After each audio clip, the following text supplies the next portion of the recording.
안녕하세요. 크립토TV입니다. 오늘은 굉장히 중요한 매도와 출구 전략을 10년 장기 투자자의 입장과 또 저희 같은 일반 투자자의 입장에서 비교해보는 시간을 갖도록 하겠습니다. 일단 일반 투자자의 출구 전략, 현실적인 전략을 소개드리기에 앞서서 이제는 뭐 맥시멀리스트라고 불러도 될 것 같아요. 제가 한 두세 달 전쯤에 소개를 잠깐 했었던 전 동양미래대 최성락 교수의 이제 성공 스토리에 앞서 뭐 인터뷰를 좀 나눠볼까 하는데요. 이분의 매도 전략, 출구 전략부터 좀 짧게 보고 넘어가시겠습니다. 이분이 50만 원의 비트코인을 샀다고 하는데요. 제가 알기로 한 20개 샀었거든요. 근데 1억 원을 넘어도 지금도 팔지 않고 있는 이유, 이런 이제 기사가 실렸습니다. 주위에서 이런 얘기를 많이 들었다고 합니다. 비트코인 1억 원 됐는데 팔았어? 왜냐면 이분은 이제 자산이 뭐 50억을 넘어서 은퇴도 했었고요. 뭐 교수직도 때려치고 나왔었죠. 그리고 이제 뭐 언론에도 많이 나오고 책도 쓰면서 조금 유명해지니까 사람들이 많이 알아볼 텐데요. 이분이 썼던 19년도, 21년도 투자 책에 이런 얘기가 있었다고 합니다. 비트코인 한 개에 1억 원이 될 거다. 근데 이제 주위 사람들이 그래서 자, 당신이 말한 1억 원 됐는데 비트코인 팔았냐고 이렇게 계속 물어봤다는 거죠. 그러나 이분의 대답은 제가 좀 요약을 해보면요. 뭐 팔지 않았는데 그 이유들을 좀 말씀드리면 1억 원, 물론 많이 높은 금액이긴 하지만요. 요건 한국인에게만 상징적인 금액이고요. 뭐 일본도 마찬가지입니다. 3월 초에 비트코인이 1000만 엔을 돌파했지만 이 역시 일본인에게만 상징적이다. 왜냐하면 비트코인은 국제적인 자산이기 때문에 크게 의미가 없다는 거죠. 차라리 뭐 미국의 달러 기준으로 한 10만 불 정도 돌파를 하면 그래도 조금 의미를 둘 법하지만 이분에게는 역시 큰 의미 없다. 나는 안 팔 것이다. 그러면 이분의 매도 기준은 무엇이냐? 사실 이분의 매도 기준은요, 매수 이유와도 맞닿아 있습니다. 이분은 한결처럼 주장을 하는 게요, 수요와 공급을 얘기합니다. 근데 이분이 사실 박사님이거든요. 얼마든지 어렵게 알아듣기 힘들 말로 우리들을 설득시킬 수도 있는데요. 절대 그러지 않아요. 그냥 수요와 공급 얘기를 하니까 오히려 이 교수님을 굉장히 만만하게 보고 뭐 조롱을 하는 뭐 바보다 뭐 이런 식으로까지 댓글이 많이 달리는데 굉장히 단순하죠. 자, 이분의 논리는요. 공급은 2100만 개로 제한됐는데 수요가 증가하니까 샀다. 그럼 반대로 얘기하면 내가 언제 팔 것이냐? 공급이 2100만 개 이상으로 늘어나 버리거나 공급 증가되거나 또는 수요가 지금 증가한다고 해서 샀는데 수요가 감소되는 게 눈에 보이면 나는 팔겠다. 근데 실제로 공급이 증가될 확률은 거의 0%에 가깝죠. 2100만 개보다 더 늘어날 가능성도 적고 반감기가 계속 있기 때문에 그러면 이제 하나겠죠. 수요가 감소하면 나는 팔겠다. 사실 구체적인 기준을 얘기하진 않았지만요. 제가 추측컨대 수요가 감소를 하려면 적어도 시가총액이 엄청나게 커지고 금액이 많이 올라서요. 이 비트코인이 실제 화폐처럼 쓰여야 될 정도, 뭐 달러나 뭐 금처럼 뭐 변동성도 크지 않고 뭐 이 정도가 되면 그래도 좀 수요가 감소한다고 뭐 평가를 할 수 있을 것 같습니다. 아무튼 이건 제 추측이고요. 그래서 이분의 논리는 이게 내가 10년간 비트코인을 홀딩한 이유다. 뭐 사실 이 영상에 잠깐 소개를 했지만 17년도 하반기에 이분도 이제 뭐 경험이 좀 적다 보니까 한 뭐 네다섯 개인가요? 몇 개 팔았다고는 했었어요. 그러나 18년도에 다시 한번 그 분량을 샀었죠. 그래서 뭐 제가 알기로 한 20개 정도 뭐 갖고 있는 걸로 알고 있는데요. 그래서 이분의 입장에선 비트코인이 뭐 100만 원을 가든 1000만 원을 가든 1억 원을 가든 의미가 없다. 좀 배울 점이 있는 장기 투자자의 입장이 아닌가 싶습니다. 그러나 배울 점이 참 많았지만 이런 기사의 댓글은 사실 뭐 저는 충분히 예상이 됩니다. 뭐 부정적인 내용이 뭐 엄청 많이 있을 거라 생각을 했는데 역시나 그렇더라고요. 이 정도면 차라리 매너가 있는 편입니다. 이거 로또다. 그리고 실물 경제에 어떤 이바지하는지 모르겠다. 검은 돈의 세탁 창구, 각종 세금의 도피처와 같은 부정적 기능만 있다. JP 모건의 뭐 종필이 형 생각이 나죠. 그리고 뻔한 이야기 참 길게도 써놨다. 그리고 이 사람이 경제 박사라니 뭐 한심하다. 뭐 1억이든 10억이든 못 팔면 무슨 의미냐? 그림의 떡이다. 은행에 출금한 거 뭐 인증해봐라. 뭐 이런 증거를 대봐라. 뭐 이런 이유 많이 있죠. 우리 뭐 군중들 입장에서요. 자, 증거 올려라. 50만 원대 도대체 얼마를 샀다는 거냐? 사실 이분 뭐 몇 개만 검색해도 몇 개 샀는지 쭉 나오는데요. 그냥 이런 분들은요, 증거를 갖다 대도 믿지 않는다고 보시면 되겠죠. 이런 도움 1도 안 되는 기사는 집에서 쌈 싸 드셔라. 다시는 올리지 마셔라. 뭐, 거의 뭐 조롱에 가깝죠. 그리고 이분도 뭐 조롱을 한껏 뭐 듬뿍 얹습니다. 이거 어떻게 끼워 맞추기를 한 거냐. 당신 말대로라면 8천만 원에서 2천만 원으로 줄었으면 수요 줄어든 거 아니냐. 이때 팔고 떠났어야지. 뭐 이런 식으로 조롱이 넘쳐나는 게 사실 좀 안타깝기도 하면서도 이런 분들이 있기 때문에 아직도 비트코인의 미래가 밝구나. 올라갈 여력이 조금은 더 있구나. 뭐 조금 뭐 감사하기도 하더라고요. 자, 근데 이분은요, 제가 볼 때는 황새입니다. 우리가 뭐 뱁새라고 본다면요, 쫓아가기가 좀 힘들죠. 그래서 가량이 찢어지니까 우리의 현실적인 출구 전략에 대해서 이제 길게 좀뭐 중요해서 얘기를 많이 나눠보려고 합니다. 근데 뱁새가 어떻게 생긴지 제가 좀 문득 생각이 안 나더라고요. 그래서 검색을 하니까요, 굉장히 귀엽게 뭐 이건 뭐 흰둥이도 아니고 뭐 하얀 병아리처럼 생겨서 일단 굉장히 귀엽다는 점 저는 처음 알았습니다. 자, 일단 황새 입장에서 생각을 해보면요. 이 최성락 전 교수는 우리가 좀 쫓아가기 힘들다. 왜냐면요. 저가 매수한 맥시멀리스트다. 이분보다 싸게 산 분은 쉽지 않겠죠.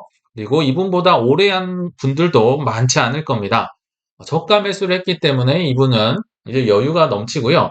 가장 큰 이유, 결정적인 이유는요. 이분은 비트코인 없어도 충분히 여유 있는 은퇴 생활이 가능합니다. 이분의 주 전공이 미국 주식 쪽이고요. 부동산도 뭐 워낙 좋아하셨던 분이라 그래서 정말 여윳돈으로 언제까지 올라가나 보나 뭐 이렇게 볼 정도로 여유 있는 분이다. 물론 공부도 많이 했고 믿음도 있지만요. 그러나 우리들은 대부분 어떠냐면요. 상대적으로 고가에 샀죠. 이분보다 싸게 산 분들 많지 않을 뿐더러 이분보다 싸게 샀다 하더라도 뭐 비트코인이 뭐 100만 원, 200만 원 이거를 넘기 어려웠을 겁니다. 맥시멈 맥시멀리스트처럼 이제 길게 보유할 믿음이나 능력이 현저히 떨어지기 때문에 이거 두 번째 대부분 우리는 여윳돈으로 산 게 아니죠. 언젠가 써야 할 뭐 은퇴 자금이나 뭐 여윳돈이 적어도 아니다. 그래서 우리는 이분처럼 뭐 계속 뭐 평생 보유하고 이것도 물론 할 수 있으시면 하겠지만 쉽지 않다. 그래서 뭐 24년 하반기든 25년 하반기든은 모르겠지만 대부분 털고 나와야 한다. 제가 대부분이란 표현을 썼습니다. 그 이유는 우리가 100%를 털고 나오려고 해도요, 이게 생각보다 쉽지 않다. 굉장히 어렵다는 걸 이제 좀 말씀을 뒤에서 드리도록 하겠습니다. 자, 그러면 현실적인 출구 전략, 매도 전략. 사실 제가 23년 5월경에 이런 영상을 올렸었습니다. 2025년 불장 때 제가 드릴 수 있는 최고의 시그널. 지금도 이 입장은 변화가 없고요. 이 영상 보시면은 뭐 과거에 제가 팔았던 거 굉장히 많이 나오면서 인증샷도 많이 넣어놨거든요. 뭐 시간 되신 분들 한번 보셔도 좋을 것 같고. 근데 제가 요약을 한번 해드리겠습니다. 자, 이런 영상을 올린 이유가요. 저도 불장의 정점은 정확히 모른다. 정확히 모릅니다. 그리고 제가 그래서 지금 이제 예전에 팔았던 얘기, 뭐 매도했던 얘기를 굉장히 많이 할 겁니다. 저는 뭐 종종 많이 하는 편이죠. 그래서 제가 매도를 할 때가 보통은 이게 잘 판 적도 있고요. 굉장히 못 판 적도 있습니다. 아무튼 제가 팔았다고 했을 때가 저도 지나고 보니까 제가 인간 지표더라고요. 단기 고점일 확률이 매우 높더라. 그리고 단기 고점이 뭐 불장의 고점일 가능성도 높다. 그러니까 제가 이런 식으로 얘기를 하고 불장의 고점 역시 지나갈 거라는 얘기를 지금 하는 겁니다. 왜냐하면 저도 불장의 고점을 모르며 고점을 안다 하더라도 다 팔라고 얘기를 할 뭐, 확신을 제가 할 수 없겠죠. 그래서 불장의 고점에 가도 이런 식으로 얘기를 하고 넘어갈 것이다. 그래서 이런 식을 제가 이제 매도를 했던 적을 다시 한번 좀 말씀을 드려볼까 합니다. 자, 첫 번째 사례는 21년도 3월이었습니다. 디센트럴 랜드 마나 코인이 있죠. 나의 매도 사유라고 하면서 뭐 21년 3월에 팔았다고 이 영상 가면 이제 뭐 인증샷 많이 있거든요. 뭐 다 넣지는 않았지만 일부분이라도 캡처를 다 해놨어요. 왜냐면 뭐 인증 없으면 예전엔 안 믿고 막 뭐 증거 내라 항상 이러잖아요. 그래서 그랬던 것 같아요. 자, 상장 등 단기 호재 때문에 제가 팔았었다. 21년 3월이라 하면요. 이제 뭐 지나고 나니까 아시겠지만 21년도 4월 엄청난 불장에서 불과 한 달, 뭐 몇 주를 앞둔 시점입니다. 그래서 저는 이게 판 게 뭐 옳다고 생각을 하거든요. 그러나 우린 결과를 알고 있지만 제가 21년 3월 요때 팔았어요. 그러나 21년 10월에도 이때 입장에서 본다면 이게 굉장히 망한, 뭐 잘못 판 거죠. 그러나 뭐 저는 맞다고 생각을 합니다. 왜냐하면 21년 4월에 남들 다 오를 때 얘도 팔았어야죠. 그래서 이런 뭐 그레이스케일에 5개 상품이 추가됐다. 이 베이직 어텐션, 뭐 체인링크, 디센트럴랜드 파일, 그리고 라이브 피어가 상장이 돼서요. 제 기억에 마나 코인이 한 70% 정도 올랐던 기억이 납니다. 뭐 2배까지는 아니었고. 그래서 뭐 매수는 잘하죠. 매수는 싸게 해서 한 200원, 300원 요때 팔았던 기억이 나거든요. 음, 그래서 이럴 때가 단기 뭐 고점이었잖아요. 여기 보시면 뭐 4월 좀 더 오르다가 떨어졌고. 자, 또 하나의 코인. 이제 21년 4월은 뭐 본격적인 뭐 거의 불장의 피크였죠. 알트코인은. 그때 플로우를 판 사유 제가 뭐 여러 번 얘기해서 오래되신 분들은 기억 많이 나실 겁니다. 이때 당시 제가 팔았던 이유가 업비트에도 상장이 됐고 바이낸스에도 나중에 또다시 상장이 됐습니다. 이런 단기 호재 때문에 제가 팔았었다. 그리고 원래는 플로우가 BTC 마켓에 먼저 상장이 됐었죠. 그리고 나중에 워낙 마켓 상장이 됐는데요. 저는 뭐 유망하다고 보고 뭐 BTC 마켓에 있을 때 뭐 스멀스멀 사 모으다가 뭐 한 2, 3주? 뭐 그러니까 운이 굉장히 좋았던 거죠. 원화 상장이 되면서 한 2배 정도 갑자기 올라 버렸었거든요. 그래서 제가 2배 뭐 가까이 매도를 걸어 놓은 게 한 70%까지만 팔렸습니다. 그러니까 나머지 30%는 업비트 원화 상장 때 안 팔렸던 거죠. 그래서 원화 상장 이제 됐다는 걸 제가 확인하자마자 그냥 즉시 다 팔아버렸습니다. 다 던져버렸어요. 그래서 이 이후로는 한동안 플로우는 제가 안 들고 있었죠. 이제 제가 여기서 하고 싶은 말은요. 제가 뭐 잘 팔았다 이게 아니고요. 자, 업비트 상장 이후에 이제 지인들이 저를 따라서 사기를 시작합니다. 그 전에는 믿음이 없으니까 못 사죠. 그러나 업비트 상장되고 뭐 2배 가서 막 사람들 입에 오르내리니까 제 주위 분들이 굉장히 많이 사시더라고요. 근데 사자마자 어떻게 됐나요? 쭉 떨어졌죠. 뭐 7월까지 떨어집니다. 굉장히 이제 고통의 시간을 보냈겠죠. 그러다가 또 한 번 7월 30일경에 바이낸스에도 상장이 됐었습니다. 이게 별거 아닌 것 같지만 한 70% 정도 상승을 했었거든요. 그래서 제가 상장 때는 저는 보통이 아니고 거의 100% 팝니다. 그래서 상장 직전, 뭐 직후에는 뭐 반드시 파세요. 이렇게 밤 10시에 이게 바이낸스에 상장이 됐는데요. 이제 지인들에게 뭐 카톡이나 뭐 전화로 뭐 분할 매도를 꼭 하라고 말을 하고 실제로 그들이 잘 매도를 했었습니다. 그러나 뭐 거의 뭐 3년이 지난 지금까지도 고맙단 말이 한 번도 없었습니다. 그 이유가 뭘까요? 잘 판 거잖아요. 70% 이상 올랐는데. 자, 비싸게 사서 싸게 팔았기 때문에요. 고마워할 게 없었다는 뜻입니다. 그럼 뭐 플로우뿐만 아니라요. 다른 것도 이미 21년 4월 달에 뭐 워낙 많이 수없이 몰려 있었기 때문에 고마워할 여유가 전혀 없었다. 그래서요. 싸게 사지 않으면요. 사실 큰 의미가 없습니다. 뭐 이렇게 오를 때 팔아봤자요. 어차피 뭐 손해일 가능성도 높고요. 싸게 사지 않으면 모든 게 뭐 이때 파세요 해봤자 팔 수도 없고 팔아봤자 뭐 손해거나 뭐 큰 의미가 없다. 다시 한번 좀 이런 사례를 통해 말씀을 드립니다. 자, 21년도 10월로 가보겠습니다. 아까 3월 달에 팔았던 디센트럴 랜드를 저도 뭐 부다빔이나 뭐 여러 또 하락이 한번 있었잖아요. 그때 또 잘 삽니다. 뭐 500원, 600원에 사긴 잘 사요. 이제 오래됐기 때문에. 그러나 제 뭐 21년 투자 역사상 그러니까 21년도에 했던 가장 큰 실수라고 할까요? 이런 매도를 하게 됩니다. 일단 뭐 팔 이유는 명확했었죠. 21년 10월 11월에 페이스북이 사명을 메타로 변경하면서 뭐 전 세계에 메타버스 열풍이 불었었습니다. 뭐 비단 코인뿐만 아니라 뭐 NFT주, 메타버스주, 일반 주식들까지도 뭐 크게 오르면서 뭐 하이브 대표가 팔았다더라, 뭐 한글과 컴퓨터가 팔았다더라, 뭐 자기들 주식이 이제 메타버스로 분류가 됐다는 거죠. 그래서 파는 이유는 명확했어요. 근데 저는 큰 매도에 실수를 합니다. 그러니까 500원, 600원에 부답이 이후에 잘 샀는데요. 한 제 기억에 1,500원 넘기는 걸 못 가고 그 전에 다 팔았던 기억이 납니다. 1,400 얼마까지 팔았던 것 같아요. 그러니까 나름 뭐 2배, 3배. 이거 3월 달에 한번 또 팔았고 이때 한번 또 팔았으니까 그래도 뭐 이득은 큰 이익이긴 하죠. 그러나 제가 판 이후로 7,300원을 갔습니다. 1,500원에 팔아서 좋았다고 했는데 7천원을 갔으니까 얼마나 제가 속이 쓰렸을까요?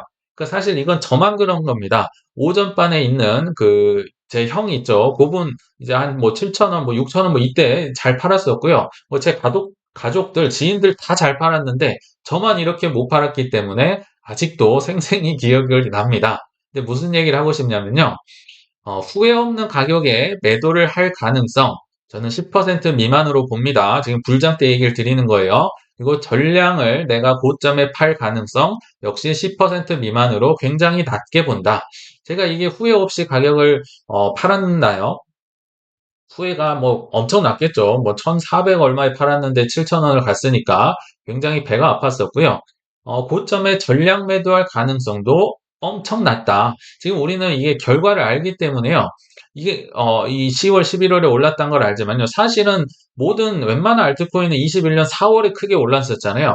이 뒤에 올랐던 거 뭐 샌드박스, 뭐 디센트럴랜드, 엑스 인피니티 몇 개 없었습니다. 이렇게 많이 올라갈 줄을 예상을 못 했다는 거죠. 그리고 만약 이게 바뀌었다고 일반적인 기준으로 해서요.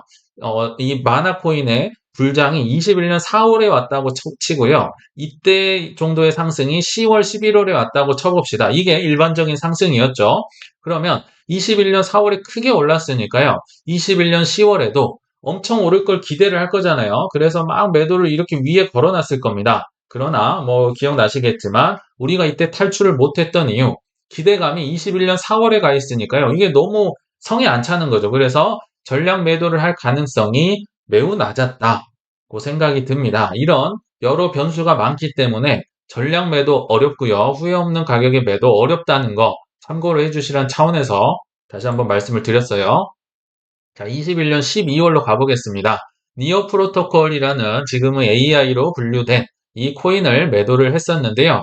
뭐 사유가 여러 개가 있어요. 첫 V와 두 번째 이 지점은 ERC 계열, 뭐 이더리움 코인들, 뭐 입출금 막는 거 예전에 많이 있었잖아요.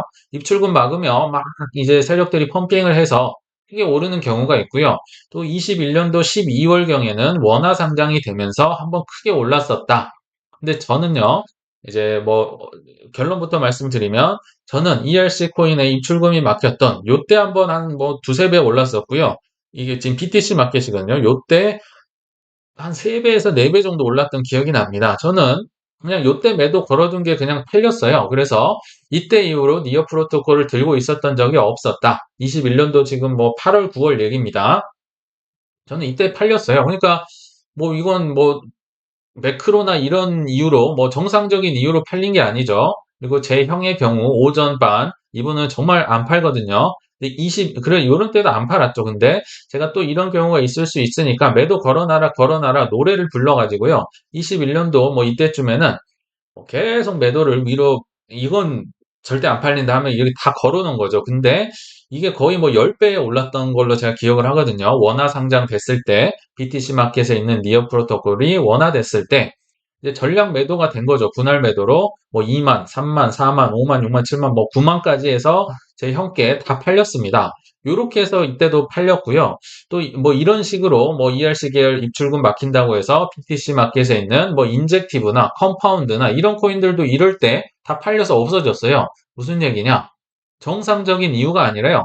뭐 매크로나 뭐 반감기 이런 거랑 상관없이요. 이런 뭐 정말 말도 안 되는 이유로도 매도가 가능하구나. 그러니까 이게 변수가 많다. 이런 얘기를 좀 드리고 또 싶었어요. 실제로 이게 뭐 단기 고점이자 지금까지도 아마 깨지지 않는 가격으로 알고 있습니다. 자, 이제 22년 4월로 가보겠습니다. 실제로 뭐 팔았다고 얘기를 했던 적이 굉장히 많더라고요. 지나고 보니까 22년 4월이라 하면 거의 뭐 불장이 꺼져가는 굉장히 안 좋은 상황이죠. 그리고 테라루나를 또 한 달 정도 남겨둔 어쩌면 굉장히 럭키한 케이스였습니다. 이 역시도 질리카란 코인을 이제 팔았다고 하면서 뭐 소고기도 사 먹었다, 뭐 또 했다, 막 이렇게 얘기를 드렸는데 이때 당시 메타버스 플랫폼이 런칭을 한다고 하면서 질리카만 이렇게 크게 올랐습니다. 다른 코인들 이렇게 안 올랐거든요. 자, 뭐 강세다, 무슨 일이다 하면서 그래서 친한 지인 중에 또 한 분이 21년 4월경 크게 올랐을 때, 뭐 이게 뭐 3원이기도 했었거든요. 뭐 떨어져서 30원이기도 했었고요. 근데 꼭 이렇게 올랐을 때 200, 뭐 50원 뭐 이럴 때 산 거죠. 그래서 물렸던 지인이 이제 이렇게 물려 있는 걸 전 알고 있는 상태였죠. 그래서 뭐 쭉 떨어졌다가 이렇게 오르니까 제가 이제 22년 4월경에 매도를 추천합니다. 왜냐하면 친했기 때문에요. 근데 제가 얘기를 드리니까요. 그냥 지켜보시죠. 뭐 고작 1년간 20원 올랐는데 뭐 팔아야 되느냐? 그러니까 본인이 252원에 샀습니다. 여기 어디에 샀는데 지금 270원이니 그러니까 제가 나름 고점에 그래도 팔라고 얘기를 드린 거죠. 그러나 결과는 지난주에 팔았어야 했나 보네요. 많이 내려갔네요. 흑흑 하면서 안 판다는 거죠. 이게 참 안타까운데요. 이렇게 아까도 뭐 같은 얘기를 했지만 비싸게 사면요. 급등해봤자 이게 전혀 의미가 없고요. 뭐 거기서 거긴지라 팔지도 못한다. 그러니까 저가 매수가 얼마나 중요한지 그리고 알트코인이 변동성이 크니까 위험한지 물론 이제 뭐 숙련되면요. 알트코인이 큰 기회긴 하지만 반대로 정말 돈 벌기 어렵다는 것도 다시 한번 새삼스레 좀 말씀을 드리고 싶었습니다. 자, 22년 10월로 가보겠습니다. 역시 도지를 매도했었다. 역시 이때가 단기 고점이었던 것 같아요. 매도 사유를 얘기했는데요. 제가 이때는 팔았고요. 이때는 안 팔았습니다. 이때는 뭐였냐? 22년 10월에요. 일론 머스크가 이 트위터를 인수를 했다는 소식이 들리면서 뭐 도지가 22년 10월 기억나시죠? 굉장히 힘들었었고요. 이때도 좀 럭키했었네요. 왜냐하면 FTX 사태 11월에 터졌으니까 터지기 직전에 현금을 확보했었잖아요. 뭐 나쁘지 않은 기회였다. 그러나 이제 3년 4월이었나요? 요때는 이제 그 일론 머스크가 트위터 그 사진을 이렇게 멍멍이 사진으로 바꿨을 때 이때는 제가 팔지 않았는데 그 이유가 뭐냐? 그러니까 상황에 맞는 내 매도 기준이 필요하다 이 얘기를 드리고 싶었습니다. 22년 10월에는 팔았고 요때는 안 팔았다. 이때도 물론 팔면 좋았겠죠. 그러나 고점마다 뭐 저도 맞출 수는 없는 거고요. 단기 내 매도 기준이 뭐 당시에 이제 이랬던 거 아마 기억나실 거예요. 그 코인만 다른 코인들은 멀쩡히 가만히 있는데 내 코인 하나만 하루에 30% 이상의 상승이 이틀 연속으로 오를 때 이게 이때 당시에 제가 단기 뭐 고점이라 생각하고 조금 현금을 확보하는 방식 중에 하나였습니다. 그래서 이때는 그걸 충족했고 이때는 아쉽지만 충족을 못했죠. 그래서 하락장에서 뭐 현금을 확보를 해서 굉장히 22년, 23년 겪어보신 분들 힘들었잖아요. 뭐 이랬던 기억이 납니다. 이때 역시 뭐 단기 고점이었죠. 자, 그래서 제가 드리고 싶은 말은 제가 잘 팔았다가 아니고요. 저도 못 판 거 충분히 앞으로도 나올 수 있습니다. 저를 인간 지표를 삼아서 어, 제가 뭘 팔았다고 하면요. 그때가 단기 고점일 확률은 높은데 불장 역시도 그런 식으로 제가 얘기를 할 가능성이 높다고 좀 말씀을 드릴게요. 그러면서 그 후에도 뭐 이제 너무 많기 때문에 잠깐 얘기를 드리면요. 23년 2월 기억나실 겁니다. 제가 뭐 제주도 여행 갔다고 하면서 근데 중국 뭐 홍콩이 열린다고 하면서 갑자기 뭐 중국 코인들 올랐었잖아요. 그래서 네오 팔았다, 파일 팔았다, 클레이튼 팔았다 뭐 이런 식으로 얘기를 드렸는데 이때 역시 뭐 지금은 뭐 네오가 더 많이 올라버리긴 했지만 단기 고점이었다. 그리고 24년 2월 이거는 이제 기억나시죠? 최근이었기 때문에 비체인이 뭐 MWC라는 스페인의 어떤 뭐 모바일 통신 뭐 큰 컨퍼런스에 가서 호재를 발표한다 하더라. 제가 AI를 기대했지만 AI를 발표를 하지 않아서 조금 실망을 했었는데 이때 제가 비체인을 좀 많이 비중을 줄였던 계기가 됐습니다. 뭐 70번 조금 넘었을 때 팔았던 기억이 나는데 역시 단기 고점이었다. 그리고 24년 3월 초에 이때는 뭐 이유를 저도 모르겠어요. 밈코인 열풍이 불면서 시바이누 뭐 5배, 6배 갔었고 도지도 크게 올랐었잖아요. 이때 시바이누 전량 팔았고 도지는 3분의 1 정도 팔았다. 도지 다 들고 있습니다. 이때 역시 뭐 단기 고점이었죠. 그리고 24년 굉장히 많이 팔았네요. 24년 3월 말에 엔비디아 AI 행사 있다고 하면서 뭐 니어 프로토콜의 창시자, 렌더 코인의 설립자가 여기 나와서 발표한다고 해서 어 그동안 사놨던 걸 지금도 뭐 들고는 있지만요. 비중을 좀 덜어냈었습니다. 역시나 이때가 AI 코인의 일단 단기 고점이었다. 앞으로는 어떨까요? 24년 뭐 하반기인지 25년의 정점인지 모르겠지만 아쉽지만 저는 뭐 크게 다르지 않을 거다. 이런 식으로 얘기를 했을 때 정점이 나올 것이다. 저도 모르니까요. 그리고 안다고 해도 전체를 팔라고 해도 저도 팔기가 어렵겠다 생각이 들고요.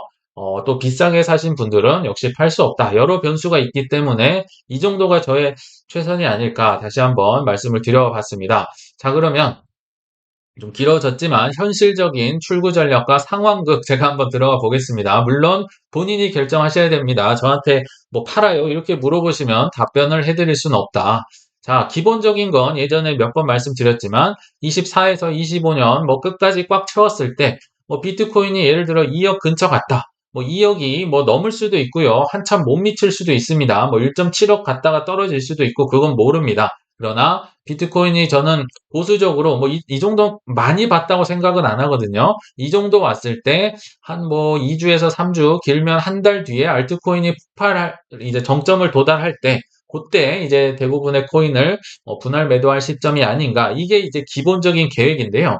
그렇다고 해서 뭐 이때 뭐 전량 매도 변수가 많아서 다 팔 수 있을 확률은 노력은 하겠지만 10% 내외로 봅니다. 굉장히 어려울 거다. 자, 한번 상황극 들어가 보겠습니다. 어떤 경우를 맞이할 것이냐. 25년 11월이 됐습니다. 25년 11월이에요. 비트코인이 15만 불을 터치한 후에 일주일 만에 9만 불로 수직 하락을 합니다. 15만 불이면요. 2억 원이 좀 안 될 겁니다. 그러니까 2억 원이 안 됐으니까 더 할 거야 하면서 계속 기다렸던 거죠. 근데 일주일 만에 9만 불로 순식간에 떨어집니다. 근데 그때 당시 대부분 이제 알트코인을 들고 계실 거기 때문에 제가 가정을 해보겠습니다. 솔라나를 샀어요. 솔라나 지금은 뭐 20만 원, 30만 원까지 갔기 때문에 모두가 대부분의 사람들이 믿음의 코인으로 인식하겠지만 저는 사실 오히려 반대라고 봅니다. 솔라나보단 더 안 오른 코인이 훨씬 이제 믿음이 가고 매수를 할 뭐 기회다 이런 생각이 들지만 아무튼 믿음의 코인 솔라나를 예를 들어 보겠습니다. 예를 들어 10만 원에 100개를 샀습니다. 그러면 과거에 1000만 원어치였겠죠. 10만 원을 뭐 잘 샀다 할 수도 있고 못 샀다 할 수 있지만 계산의 편의상 이렇게 해보겠습니다. 근데 비트코인 15만 불 찍었습니다. 그러면 솔라나가 90만 원까지 갔다고 쳐볼게요. 자, 100만 원에 대한 기대감 때문에 이거 안 팔고 들고 있었습니다. 이럴 가능성 정말 높거든요. 충분히 나옵니다. 자, 90만 원에 도달을 했습니다. 그러면 내 시가총액 전체 금액은 9천만 원이겠죠. 근데 못 팔았어요. 그러다가 일주일 새 비트코인 급락을 맞으면서 현재 솔라나도 90만 원짜리가 반토막이 됐습니다. 45만 원, 4,500만 원이 됐습니다. 매도 가능할까요? 매도를 가능해야 됩니다. 가능해야 되는데 이게 쉽지 않을 거란 얘기인 거죠. 그래서 전량 매도도 어렵고요. 아무튼 이런 걸 매도를 여러 경우를 통해서 연습을 하셔야 된다. 뭐 소량이라도 연습을 하셔야 된다. 내 살을 깎아내는 거죠. 지금 9천만 원이요. 4,500만 원 됐는데 이거 깎아낼 수 있을까요? 네, 깎아낼 수 있어야 된다는 얘기를 연습 때 연습을 하셔야 된다. 이런 얘기를 계속 드렸던 거예요. 왜냐하면 26년 이후로 갈수록 가능성이 더 오를 가능성이 낮아지기 때문에 그렇습니다. 그래서 한번 결론을 내려보면요. 오늘 굉장히 길었는데요. 고점 근처에 80% 이상만 덜어내도 대성공이다. 그래서 조금은 보수적이고 시뮬레이션을 많이 돌려봐야 된다. 이런 생각을 해봤습니다. 불장 때는요. 매도 목표 금액이 티코에서 그랜저로 점프를 하는 등 정말 정신을 못 차릴 가능성이 매우 매우 높습니다. 고점의 전량을 팔 수 있다는 접근보다는 좀 더 보수적이고 현실적인 나만의 목표 금액, 또 출구 전략 시뮬레이션을 잘 연습을 하셔서 기계적으로 매도를 할 수 있는 우리 구독자님들 되시길 바라면서 이만 물러가겠습니다. 시청 감사합니다.